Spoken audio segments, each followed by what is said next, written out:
The black rabbit wielded his war hammer, and with a single swing, he smashed the small entrance, shattering the huge boulder into pieces. Now in front of Sejun, there stood a large entrance. As Sejun observed, he praised the black rabbit for his strength and asked if he could enter the hole and explore it. The black rabbit eagerly tried to enter the cave but quickly retreated, unable to see anything in the darkness. He explained that it was too dark inside for him to venture in and explore. Upon hearing this, Sejun found himself in a dilemma. Despite securing the entrance, they couldn't explore further because it was too risky to dive into pitch darkness underwater. The black rabbit agreed with Sejun's concern, so Sejun turned to Theo and asked if he had any item that could help the black rabbit see in the dark. Theo, who was occupied playing with baby rabbits, immediately began rummaging through his bag. He admitted he didn't have such an item but offered to find one if Sejun directed him to do so. As Theo emptied his bag, tower coins, pouches, and a strange purple necklace fell out. Sejun noticed the necklace and, intrigued, picked it up. Upon checking its status window, he learned it was an unappraised item with a scratched jewel. Sejun decided to seek help from the tower manager, just like they did with the straw hat. Aileen agreed to assist, and after receiving a basket of cherry tomatoes from San, began appraising the necklace. After a while, the rusty, scratched necklace transformed into a beautiful golden one. Sejun was astonished by the transformation, and the system informed him that it was the Necklace of Light, a rank C item. When worn, it emitted a bright light, illuminating the surroundings. The higher the user's level, the brighter the light it emits. Sejun couldn't believe his luck in finding the exact item they needed. Even the black rabbit was excited, knowing he could now embark on an underwater adventure. Curious, Theo asked if the item was helpful, expressing his desire to remain as Sales Cat Theo for a little longer. Sejun, holding Theo's paw, realized Theo indeed had a knack for finding rare and valuable items. Thus, Sejun officially appointed Theo as Sales Cat Theo forever, responsible for distributing the crops. Theo, initially confused, was overjoyed at the promotion. Sejun explained that Theo's ability to find rare items earned him the title, making him an invaluable member of the team. Theo couldn't believe he had been promoted to the position of Sales Cat. He thought about how he would always be Sales Cat Theo and could enjoy the benefits forever. But this wasn't the end of his surprises. Sejun was so happy with Theo's performance that he promoted him to the position of temporary president just for the day. He was thrilled with how Theo had secured the light necklace. Theo was overjoyed and started dancing, raising his hand in celebration. Taking advantage of his newfound authority as president, Theo commanded the black rabbit to use the necklace to fetch a lot of delicious fish from the pond. The black rabbit, showing respect, saluted and agreed to do so after a while. Soon we saw Sejun wearing the necklace. As soon as he put it on, the necklace emitted a soft light that amazed Sejun. He realized that the mana level of the user affected the brightness of the light. He then asked the black rabbit to try the necklace. When the black rabbit wore it, the light became so bright that it almost blinded Sejun. Despite feeling frustrated and a bit jealous, Sejun was relieved that at least the problem of seeing in the dark would be solved. Later, Sejun made a rope out of onion leaves and tied it around the black rabbit. He instructed him to be safe and not to do anything reckless, holding the rope tightly.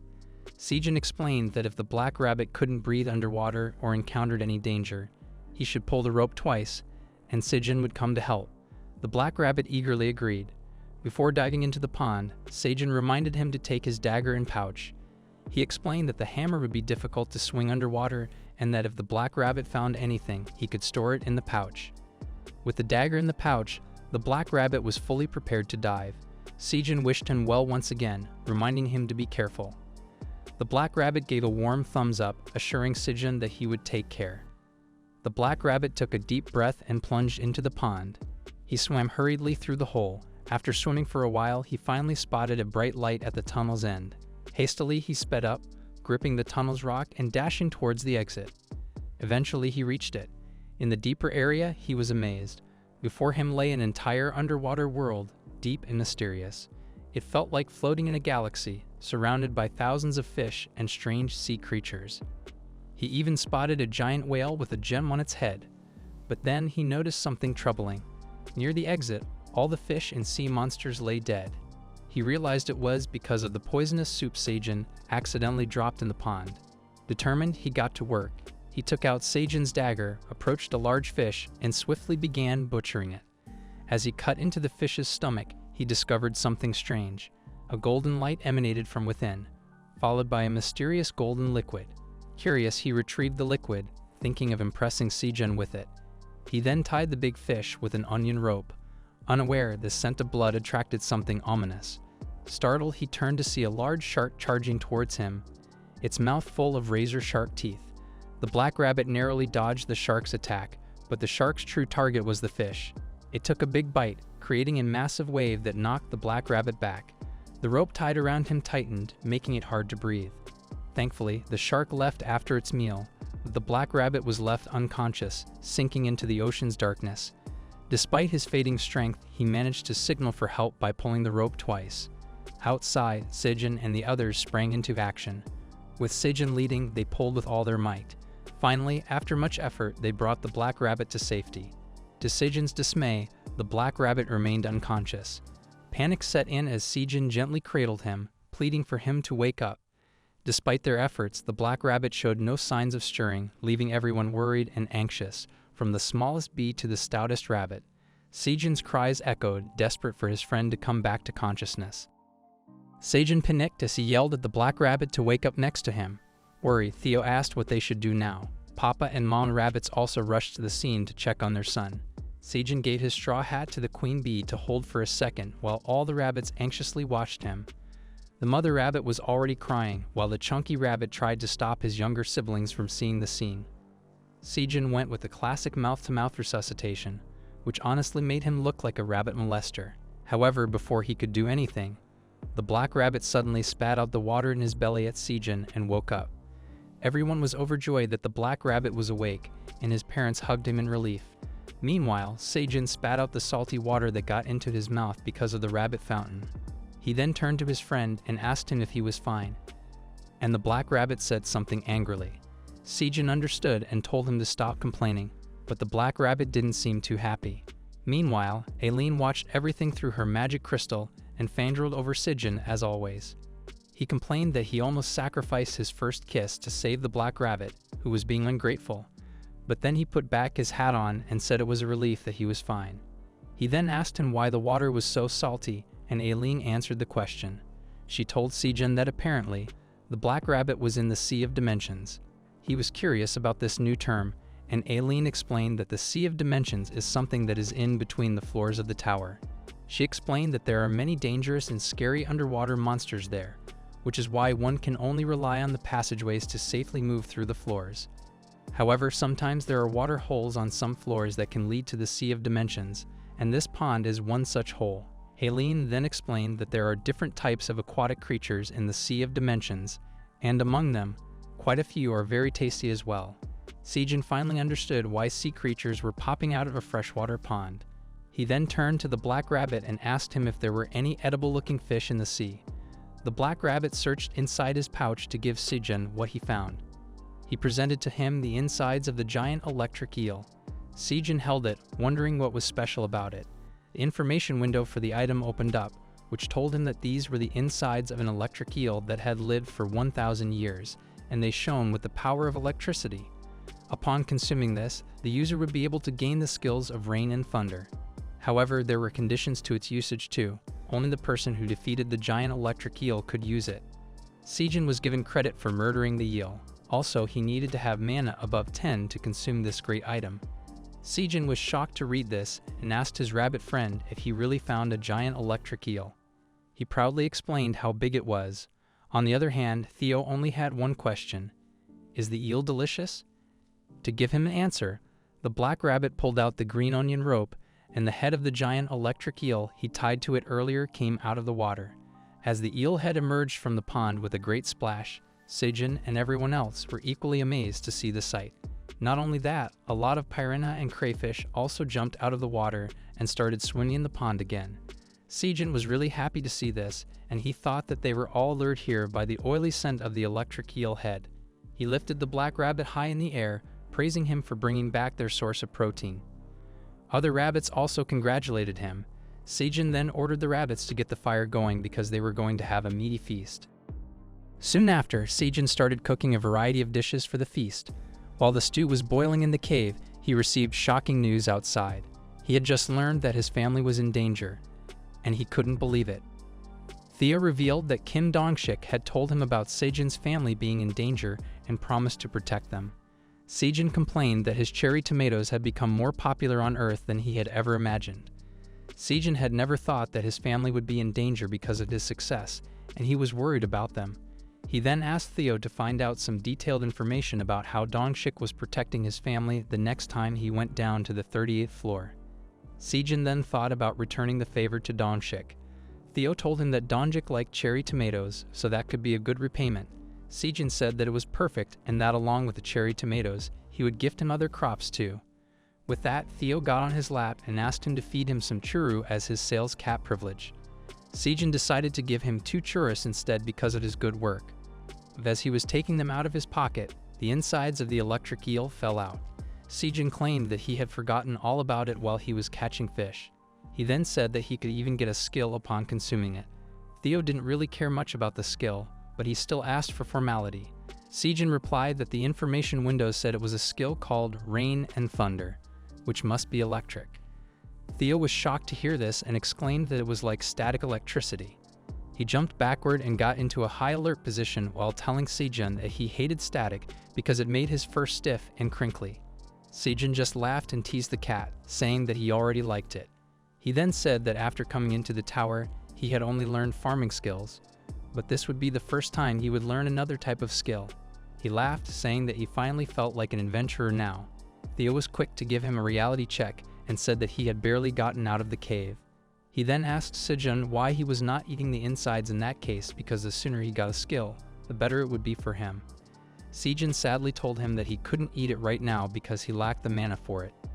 He cried as he showed that his current mana was only 8.05, and he needed a minimum mana of 10 to gain a skill from the insides of the electric eel. Theo suddenly burst out laughing and said that Sejun didn't have mana. He called him weak and pathetic as he rolled on the floor holding his belly. Sejun was furious at this and asked him how high his mana was. Theo just turned his butt toward him as he declared that he wouldn't reveal that number. Sejun had a way of finding out, and he put the necklace of light around Theo's neck sneakily to judge his mana by the amount of light it radiated. Well, the light was too bright, and Sejun was immediately on his knees as he realized that after a rabbit, he got defeated by a cat too. On the other hand, Theo had some newfound confidence and declared that he would protect Sejun from now on. Quang also saw the necklace glowing, and he approached Sejun to try it out too, but he didn't want to be any more depressed and pathetic than he already was, so he didn't let him try it. Meanwhile, the Minotaur couple was enjoying the green onion leaves, and the wolves were enjoying the fish. Elka thanked the cart rabbit for delivering the food while the rest of the adult rabbits were busy eating. Sejun approached the wolves and asked them if the food was to their liking. They immediately fell to their knees, still calling him the mighty black dragon because Sejun never told them the truth. He told them to stop being so formal and enjoy their food. The wolves said that the food he was sharing with them was really delicious, and it showed how immeasurable his grace was. All 2 of them were busy praising and flattering him. Sejun noticed that their leader, Elka, didn't look so good. He understood that Elka was thinking about his tribe members on the 85th floor. The wolf leader told Sejun that he was right and apologized for worrying even after receiving his word. Sejun told him not to worry about anything because he would be able to meet his tribe members soon. He knew that the blue moon was coming up in a few days, so the wolves would have to go back home to the 85th floor. Sejun promised to give them a lot of fish for their tribe members to eat, and Elka once again fell to his knees to thank him. Sejun declared that it was time to plant and harvest the crops that had been delayed and left that to his trusted sales cat. Theo took charge and led the wolves to their new job. After that, Sejun went to the Minotaur and told them that they should get ready too because there was somewhere they must go tomorrow. He wanted both of them to guide him there. Ox number 3 asked Sejun where they were going, and he acted smug for a while before declaring that they were going to collect a debt from the Minotaur king. This came as the biggest shock for the Minotaur couple. Near the waypoint of the 99th floor, the Minotaur were having a feast of the green onion leaves their king stole. They exclaimed that it had been too long since they ate such tasty grass and screamed in joy. But their leader sat on his throne with his hand to his face. The Minotaur king knew that he messed up big time, and he was depressed because of it. He had just gone to the territory border to look for ox number 3 and ox number 4. He saw the giant crimson bear and some other creatures there too. But he got too excited after seeing the heap of tasty grass and forgot his mission. So while everyone watched him dumbfounded, he made a fool of himself by eating the grass like a true glutton. The Minotaur King felt that he should be disqualified as a leader and a warrior for doing something so shameful. However, he also gained something very important from this trip. He thought that given the neatly planted grass, the place was certainly a field, and he wondered if the beings who were with the giant crimson bear raised them. He could only remember a hazy vision of them, and thought that there was one face there that he recognized. Suddenly, it clicked on him, and he recognized the father farmer rabbit. He thought that the rabbit must be the owner of the field. The Minotaur King had no idea what the white farmer rabbit was doing with the crimson bear, but he found it interesting as he munched the green onion leaves. The Minotaur King thought to himself that he shouldn't steal the belongings of small monsters. The blue moon was coming soon, and then the time allowed for him to leave the waypoint would be reset. As the one protecting the entrance to the 99th floor, he was only allowed to be away from the waypoint for just 1 hour. The Minotaur King knew that it was a short time, but he planned to use it to visit the field again and pay the price of the grass he took from the white farmer rabbits. He was excited that this was his chance to negotiate for more good quality grass too. However, the realization hit him immediately. He had nothing to pay them with. Behind him, a giant crystal gleamed as if it would serve a purpose in the future. On Sejun's farm, everyone got back to work. The mother rabbit and sickle rabbit harvested the green onion stems while the baby rabbits carried them away. The father rabbit watered plants with his golden watering can, and Sejun worked with magical cherry tomatoes. He told the sickle rabbit and the queen bee that since he was leaving the cave for a while, he wanted to harvest as much as possible before leaving. Feeling hot and sweaty, he asked the queen bee to hold his hat for a while, and she happily obliged. Continuing to harvest tomatoes with his dagger, Sejun suddenly received a system message. It said he had harvested 9 well-ripened cherry tomatoes at once, gaining more job experience and leveling up from grade D to grade C as a tower farmer. Sejun couldn't believe it, realizing he hadn't noticed his job grade was close to leveling up. The system informed him that as his job grade increased, his job characteristics improved. This time, his closeness with nature improved, awakening one of his hidden talents, Friend of Nature. Sejun was shocked that he could now communicate with animals and plants, and wondered if the system was telling the truth. When he called out to the father rabbit, who was harvesting crops, and the father rabbit responded, Sejun fell to the ground in shock. After recovering, he confirmed with the father rabbit that he understood him. The sickle rabbit, witnessing this, called Sejun uncle, and he embraced her, asking her to call him uncle again. Realizing Sejun could understand them, the animals gathered around him in excitement. The mother rabbit questioned the father rabbit if Sejun had eaten something strange, but he assured her he hadn't. Sejun addressed all the animals, acknowledging their frustration with the communication barrier and expressing his joy that it was now gone. The queen bee nervously approached Sejun, asking if he could understand her too. Sejun reassured her, and she happily hugged him, followed by her army of kids. Sejun then decided to share the good news with those outside the cave and was given a hat by the father rabbit. As he put it on, he received another system message, indicating that the artifact he had resonated with his job advancement, and his straw hat had also been upgraded. Sejun discovered that the limitations of the straw hat had been released, and all its skills, including protection of Mother Earth and wishing for a good harvest, had leveled up. He also gained a new skill, Growth Promoter Level 1, which boosted the growth rate of crops for a week without side effects. Excited by this new skill, Sejun exclaimed about its awesome effect. He had an idea of how to utilize it and ventured outside the cave. Sejun planted some sprouts of a special crop he hadn't harvested before, the sweet potato sun pumpkin. Placing the sprouts into the ground, he gained some job experience and skill proficiency, leveling up his sowing skill to level 3, which decreased the chances of the sweet potatoes rotting. Using his growth promoter skill on the plants, a golden light enveloped them, and the system informed him of an increased growth rate for the sweet potatoes for a week. Sejun was pleased with the timing of planting the sweet potato sun pumpkin outside the cave, thanks to his new skill. He anticipated that the growth promoter skill would help the plants take root quickly and stabilize them. Since space was limited on his outdoor farm, he planted them near the green onions, thinking it should be fine. Luckily, the green onions nearby suddenly glowed, and the sweet potato sun pumpkin plants began vibrating.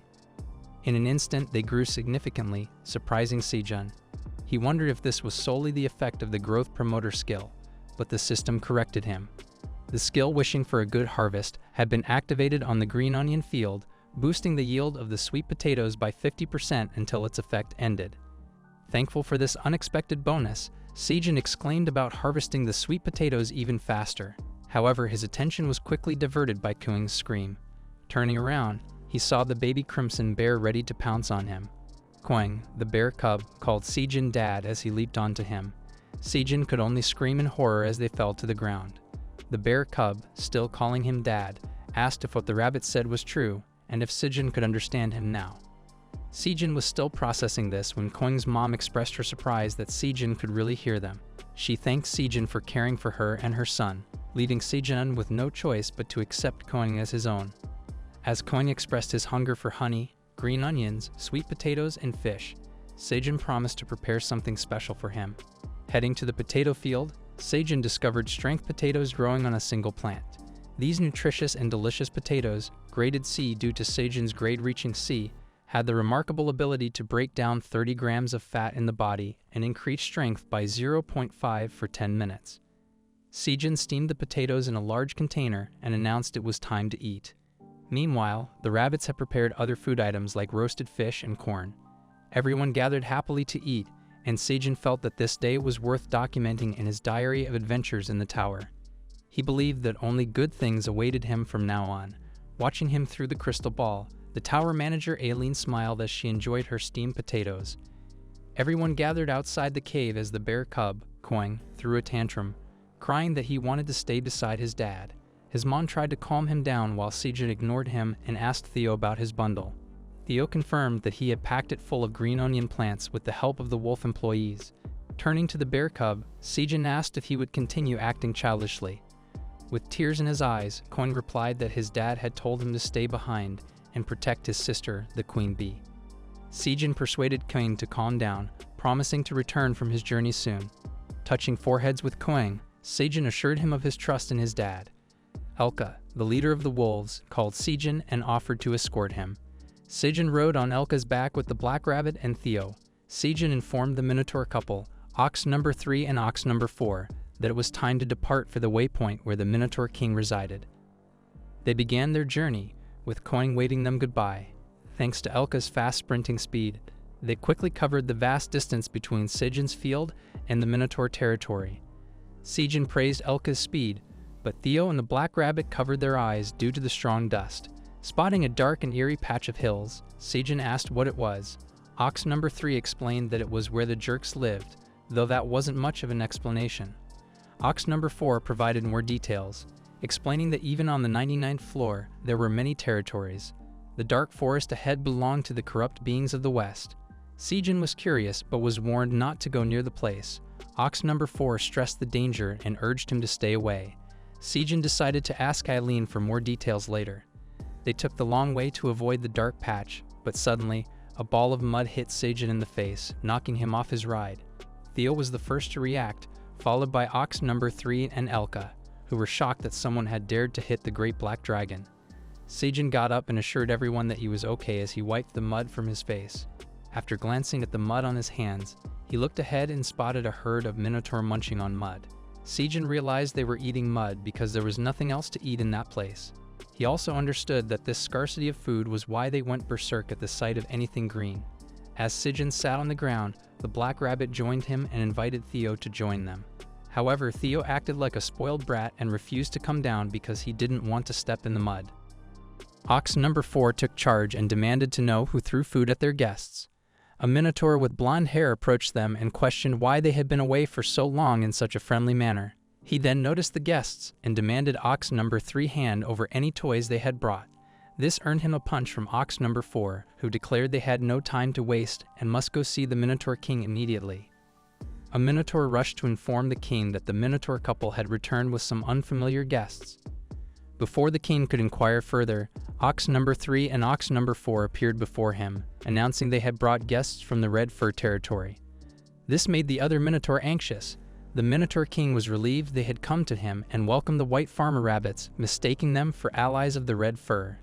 However, he was surprised to see that the only white thing among them was Sejun's t-shirt. He questioned Sejun's identity, as he had never encountered humans before. Despite the misunderstanding, the king commended Sejun for coming all the way there. Leaning on his throne, he mentioned tasting the grass they farmed a few days ago and acknowledged Sejun's struggle to survive on the 99th floor with his weak powers. The king promised to help Sejun if he faced any injustice under the Mama Bear's rule, showing concern for weaker monsters like him. He then granted Sejun and his group permission to speak freely. Sejun clarified some misunderstandings. He told the Minotaur king that he didn't work for the Mama Bear, but rather she and her baby helped him. Secondly, he wasn't there to seek protection from unfair treatment, but to voice a complaint. Sejun approached the Minotaur king and explained that 3 days prior, something had been taken from his farm. With a confident smirk, he warned the king that unless he wanted to be seen as a thief, he needed to make things right by compensating him. However, the Minotaur king reacted harshly to Sejun's accusation, angrily challenging him to repeat his words. He crushed a rock underfoot in his fury, questioning how someone as lowly as Sejun could dare to accuse him, the mighty ruler of the 99th floor, of theft.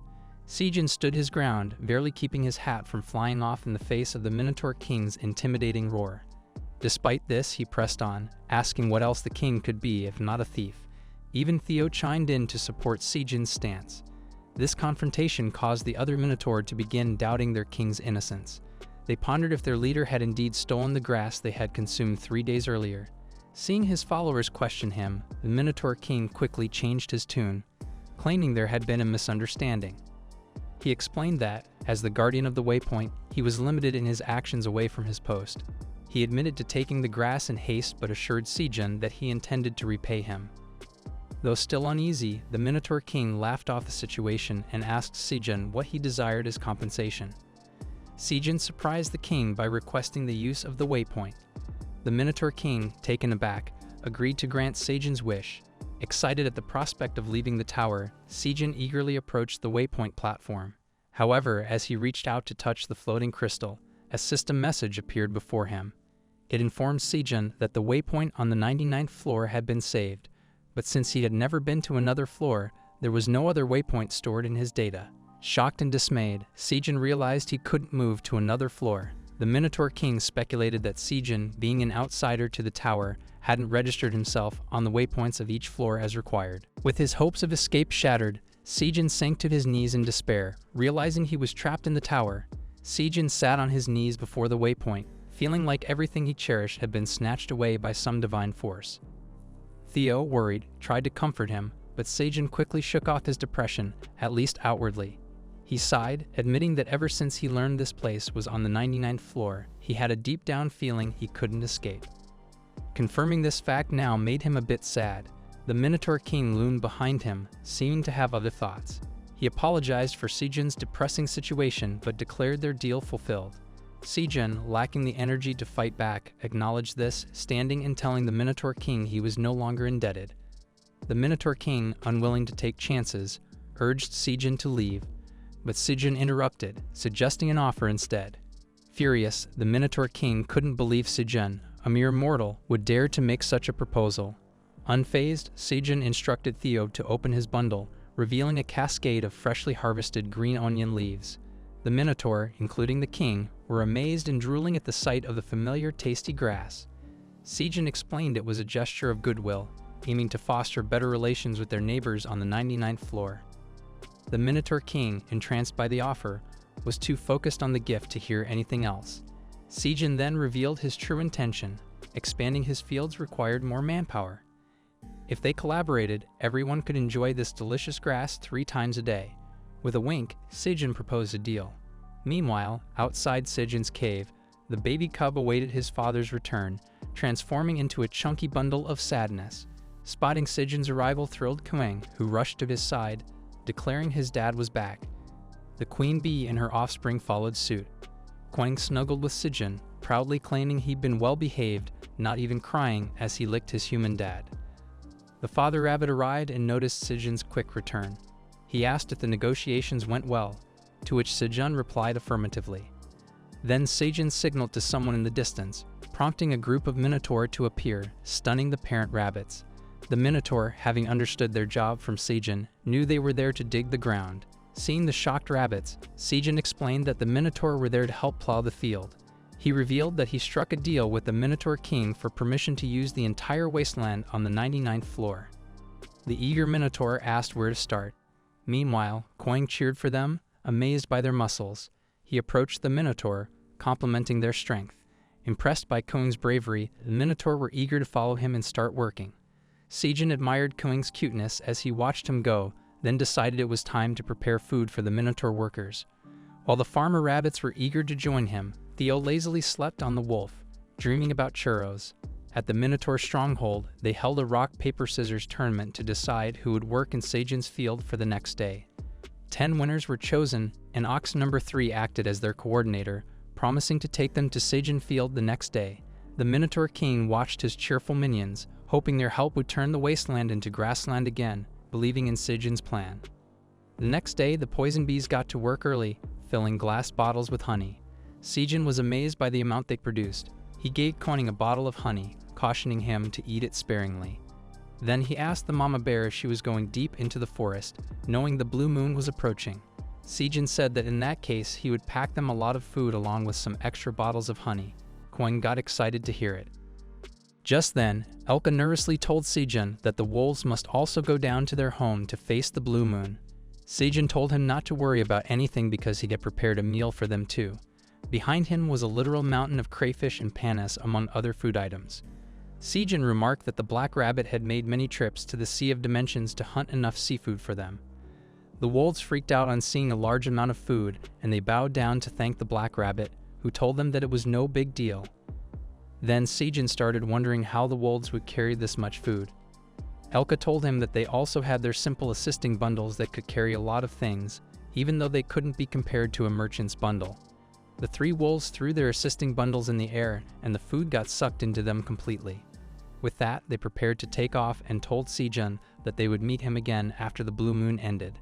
Koing and his mom also joined them as they were going in the same direction. Sejun waved them goodbye with the Black Rabbit by his side. He thought that since everything else was sorted, he should also start preparing for the blue moon. He looked a bit tense, and Aileen quickly wondered if Sejun was worried for his fields again. Sejun admitted that he was a bit uneasy since the blue moon was approaching, and Aileen asked him if she could tell him to trust in her already. She asked him if he didn't see her step in and subdue the monsters during the blue moon for him, and he replied that she did. Whenever the blue moon appeared, the monsters went berserk. A month ago, during the last blue moon, Sejun often thought about it when Ox number 3 ruined his outside field. Everyone tried to minimize the damage their actions caused by going away from the fields or staying hidden. That worked for the fields inside the cave, but the fields outside were still defenseless, and they held the vast majority of his green onion crops. Sejun shared these concerns of his with Aileen, and she told him that she would protect the field.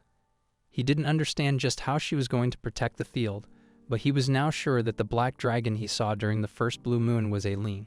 He told her that he believed in her, and the great black dragon was happy to receive praise from Sejun. She told Sejun to believe in her and plant a lot of crops. With that, she started stretching to begin her preparations for the blue moon. Aileen opened the doors of her cabin and climbed up a huge staircase to reach the top of her tower. On the top floor, there were huge magic stones that looked exactly like the Waypoint. It was a dragon home, which was a black tower situated on a floating island high above the clouds of the 99th floor, which was even more vast than previously revealed. Aileen took in the refreshing breeze because it had been a long time since she left her room. With that, she began her preparations.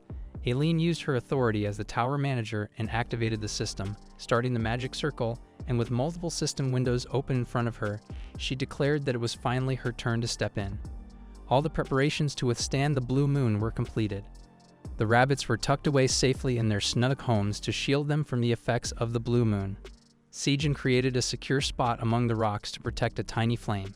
He felt content with his handiwork, remarking that safeguarding the embers was all that mattered to keep the fire burning. Suddenly, he heard a cry and turned around to find Theo cuddling the young baby rabbits, tears streaming down his face. He expressed surprise that the adorable yellow babies were now growing up. While touched by this, Sejun was less pleased with Theo's reaction. He instructed the cat merchant to stay hidden, anticipating the unpredictable timing of the blue moon. Theo reluctantly complied but was reluctant to leave the rabbit babies. He entrusted Sejun with their care and urged him to alert him if anything happened. Sejun reassured him and handed Theo a special item for safekeeping, a cocoon from the queen bee. Theo was surprised by this gift. Sejun explained that the queen bee had left it for him before sealing her hive, signaling the growth of more beehives. Despite the increase, moments like these posed challenges. Theo promised to safeguard the cocoon in his soft fur. As the sky darkened, Sejun realized the blue moon had arrived. The cave soon echoed with the cries and roars of the baby rabbits, transforming into ferocious creatures under the blue light. Sejun, though familiar with the sight, couldn't help but feel unsettled. Suddenly, he heard a roar from outside the cave, alarming him. He wondered why monsters were present when they shouldn't be. Despite wanting to see if Aileen had arrived to handle the situation, he was met with murderous rabbits staring at him. Confused by their aggression, he remembered that they should have turned into normal adults swiftly. Ignoring his attempts to reason, they lunged at him. Terrified, Sejun screamed for help, but relief washed over him as the black dragon, Aileen, soared overhead. The rabbits froze in fear, allowing Sejun to breathe a sigh of relief. Meanwhile, outside the cave, a bizarre and eerie tree monster known as the branch ant appeared in Sejun's field, driven mad by the blue moon. However, upon spotting the mighty black dragon, it fled in terror. However, the black dragon in the sky wasn't Aileen, but just a hologram. The real Aileen was in her tower, controlling the hologram using her dragon technology. She laughed while asking anyone who might listen what they thought of her performance. This illusionary magic tool was created for her by her grandfather.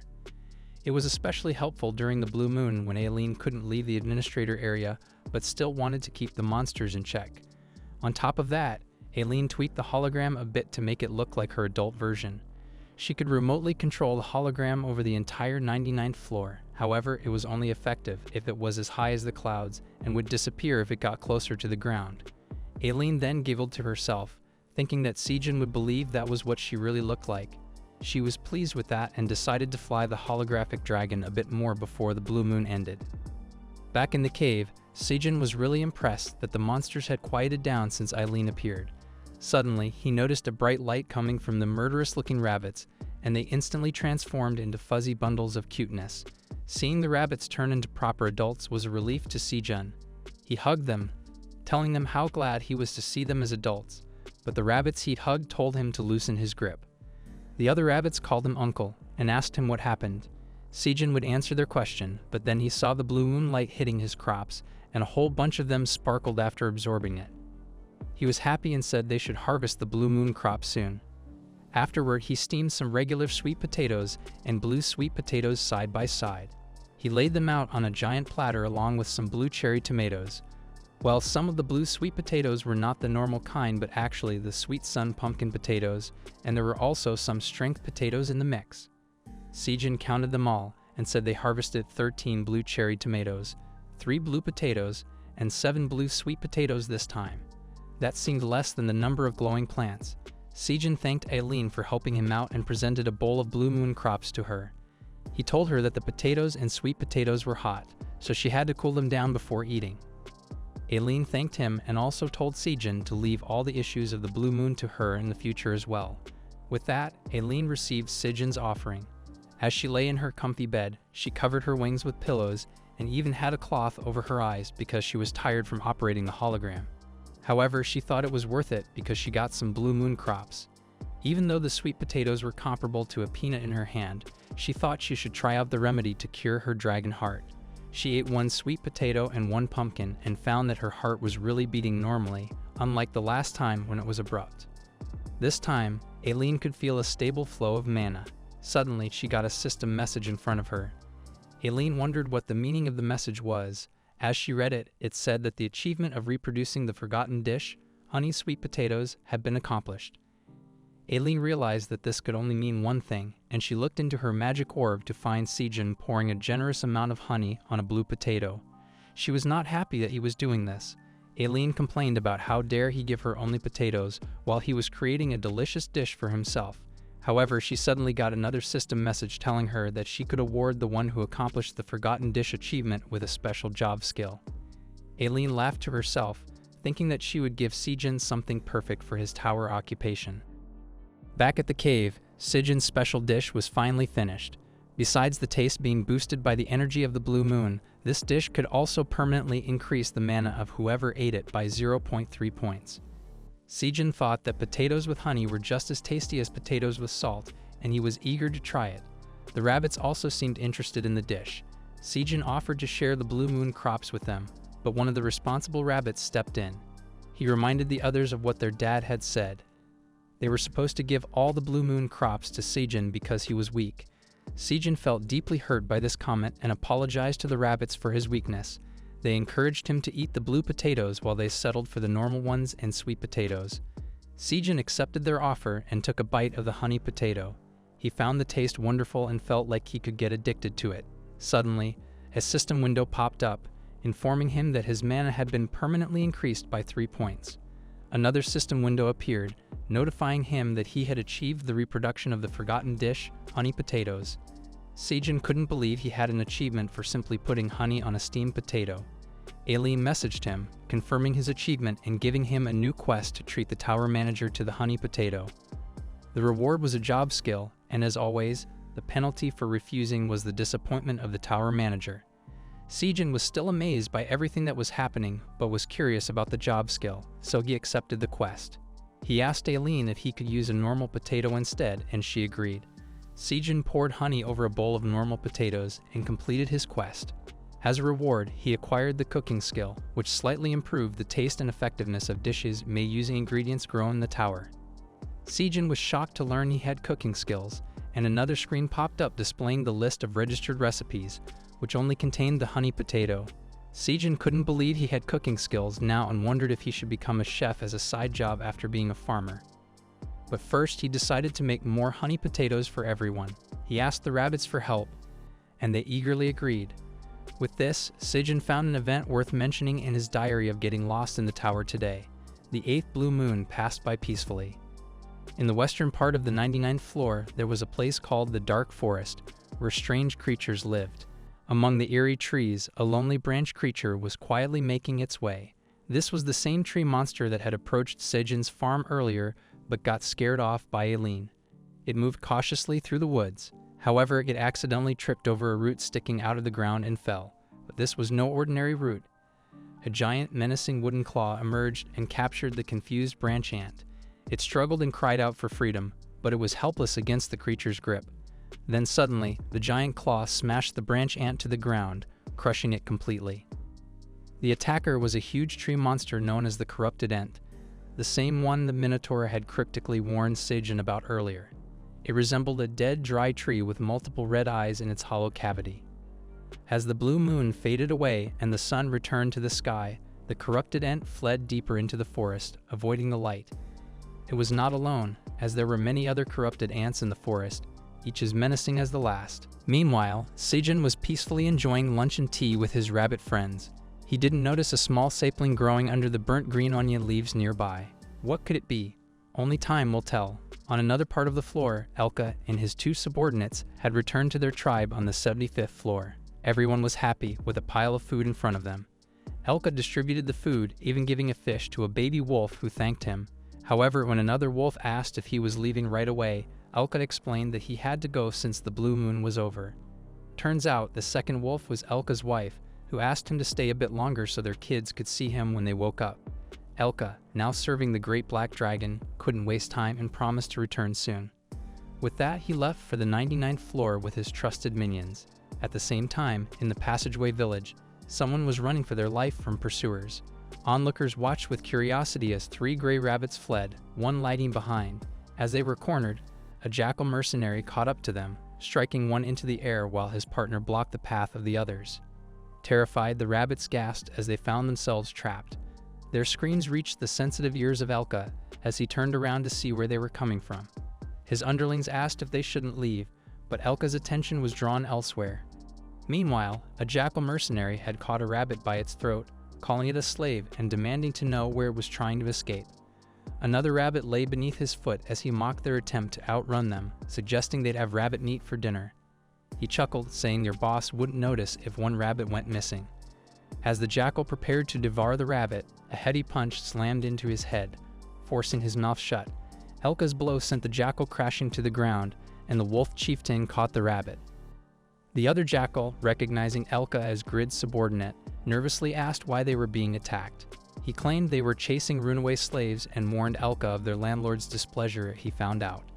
Elka dismissed their threats, threatening to bite off the jackal's throat with his sharp fangs. Terrified, the jackal abandoned the rabbits and retreated with his injured partner. Elka's subordinates arrived. Concerned by his actions, he apologized, admitting he couldn't resist. Deciding to take the rabbits along to avoid their capture by the jackals, Elka reasoned they could be useful to the Great Black Dragon, whom he believed to be Sejun on the 99th floor. Meanwhile, Sejun gathered everyone for a big announcement. He proudly declared that after consuming the Blue Moon crops, his mana had finally reached 10. However, his excitement was met with a weak response, and Theo, in a confrontational mood, questioned the significance of such a rookie achievement. Ignoring Theo's interruption, Sejun announced his ability to extract a new skill from the eel's innards. Unfazed by Sejun's outburst, Theo expressed his desire to sleep, prompting Sejun to urge him to witness his new skill.